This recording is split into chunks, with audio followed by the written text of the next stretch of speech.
to write a linear equation, an explicit linear equation, for the function that's given in the chart, we need two things. We need to know the slope, which we always refer to as m, and we need to know the y-intercept, which we always refer to as b.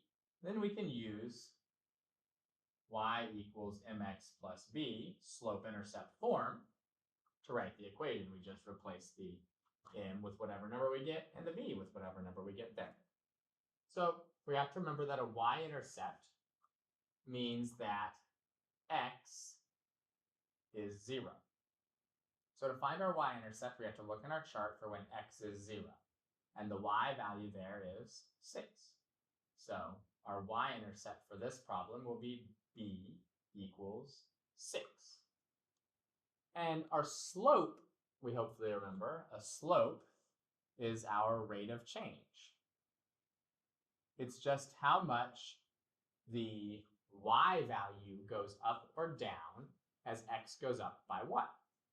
So as x goes up by 1, from negative